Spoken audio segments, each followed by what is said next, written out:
Welcome back to Tipping Point. I'm your host, Kara McKinney. Concerned Veterans for America, a nonprofit organization dedicated to serving military veterans and their families, is praising the passage of a bill in the House to permanently authorize a VetTec pilot program.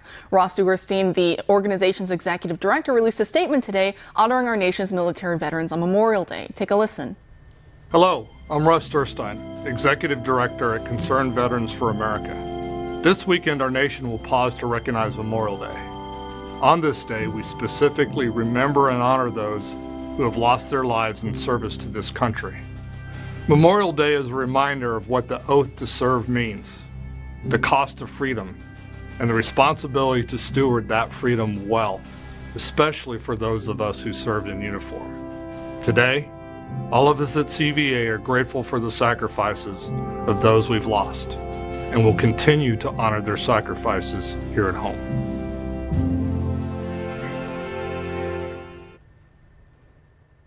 Now, indeed, this very special day is about supporting our brave soldiers and recognizing the sacrifices they constantly make for us. U.S. service members put our needs above their own, but now it's time to flip the script. So in that spirit, lawmakers from both parties voted to permanently extend and expand this 5-year VetTec pilot program, which President Trump originally signed into law back in 2017. The Veteran Employment Through Technology Education Courses bill requires the Department of Veterans Affairs to give up to 8,000 eligible veterans the chance to enroll in highly specialized non-degree training each year. The hope is for veterans to find good-paying jobs in the tech sector upon entering the civilian workforce, by removing traditional restrictions on how vets can use their GI Bills to pay for school. According to the office of one Arizona congressman who voted in favor of the VetTec legislation, the program boasts an 84% graduation rate for the 12,000 veterans who've already completed it. That's why lawmakers aim to secure newly appropriated funding for the program every 5 years. Joining us now to discuss is retired United States Air Force Captain Darin Selnick, a senior advisor for Concerned Veterans of America. Darin, thanks for being here tonight. Thanks, Kara. Thanks for having me, especially on this special Memorial Day. Appreciate it. Definitely. So this program has already worked for thousands of veterans. Can you tell us more about this program and how it works and why your organization supports it? Well, CVA supports it because we want to make sure veterans get the support they need to lead the lives that they want to lead. So this is something that Speaker McCarthy was talking about way back when I did an event that he hosted at Yelp in 2016. It's been a very successful pilot. And so the GI program, getting education through the GI Bill is great, but not everyone needs a 4-year degree. Not everyone wants a 4-year degree. So technology is a really high-paying growth area, and a lot of veterans are in the military, have that stuff. They do those kinds of high-tech, especially in the Air Force where I was. And so having the ability for veterans to pick the occupation and get the support that will work best for them and supports the country is a really good thing. So I'm glad to see that it's gone from pilot to the House passing it, and it's really needed, and it's something that veterans really appreciate. Definitely. Can you also talk more about the struggle that some veterans find when they leave the force, and then they may struggle in trying to find a job or knowing what career to pursue next? Can you talk to some of those struggles as well and how that helps to deal with some of that? Yes, unfortunately, I experienced this, and a majority of veterans experience this. Although on Memorial Day and Veterans Day are the 2 times a year that people say thank you for your service and support you, when you get off of active duty, it's a different world. I cannot tell you how many veterans have heard, we're not going to hire you because it just what you did in the service doesn't compute, isn't their equivalent for the civilian world. So the ability to get the training and the job experience in these technical fields that the civilian world will recognize is very important. So it's really challenging, and this inability to get that first job sometimes is what can lead a veteran down the road to homelessness or mental health issues and other things. So that's why expanding VetTec and other expansions is real important, so the veterans can have the opportunities after having served for this country and fought for this country. And so the genesis of this program was in the Trump White House. And of course, you served in the Trump's White House, I believe, as an advisor on veterans issues. Could you speak to your time in the White House as well and how President Trump dealt with veterans issues such as this tech pilot program? Yes. When I went to the White House in 2017, I was the President's Veterans Affairs Advisor, and anything veterans related came to me. So I worked very closely with the VA, where I had actually come from as senior advisor, on whether it was VetTec, did a mental health executive order, did the Mission Act.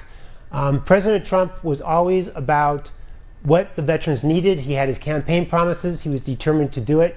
But he wanted to make sure that veterans had every opportunity in this country after they served to get the benefits and not have to deal with the bureaucracy. So VetTec was one of those things, accountability, a whole litany of improvements that we saw that unfortunately that we at CVA have seen a lot of this unraveling in this current administration.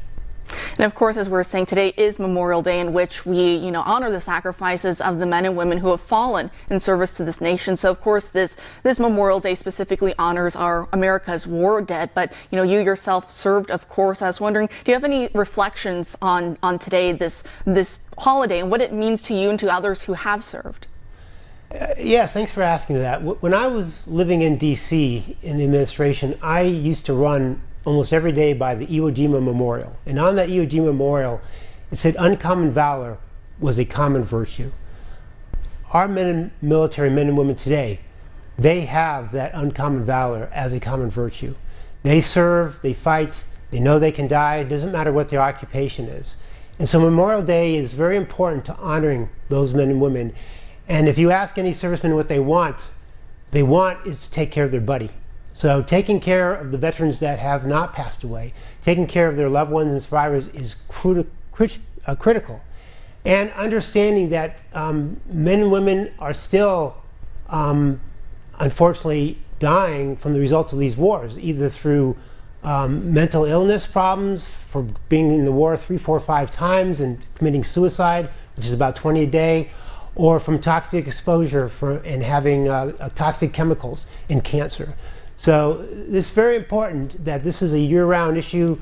Memorial Day is a great day to focus, to honor those who've fallen, but they are still falling every single day. We need to do, as a country, to make sure that we take care of those who are the survivors.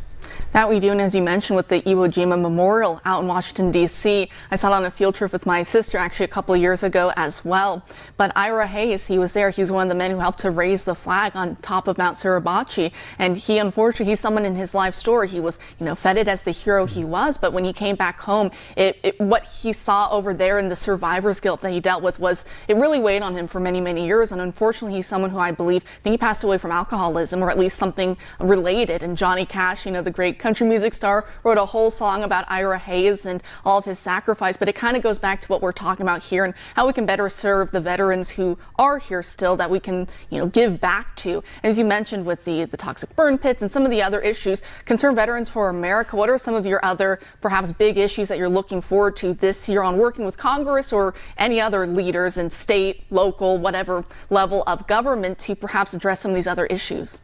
Yeah, there's two main issues. One is the health care. Unfortunately, despite what President Trump did, the Mission Act and the ability for veterans to get the care in a timely and quality manner has been severely degraded. Senator Moran has a great bill called the Veterans Health Act that would fix a lot of those problems. The key thing is if you've got cancer or if you've got PTSD and mental health, you can't wait 3 or 4 or 5 months, and that's what's happening, and we have the documents to prove that. So these bills to improve that is critical. And the other thing is accountability. The VA the other month threw out and said, we're not going to fire anybody anymore. We're going to throw out the 2017 accountability law. We're just not going to follow it.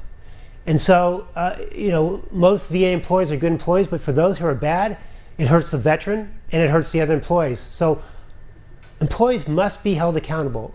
VA leadership must be held accountable. So we are definitely working with HVAC and SVAC and members on the Hill to make sure that we reinstate the accountability so that good employees will be rewarded and bad employees will be fired. So we need all that so that veterans can get their benefits in a timely manner, they can get their health care that they need. Veterans can control these benefits in their health care. It shouldn't be a bureaucrat, and people should be held accountable when they don't do right by the veteran. I 100% agree. Darin, God bless you. Thank you for your service, and thank you so much for your continued service for veterans even now. Thanks for joining us tonight. Thank you.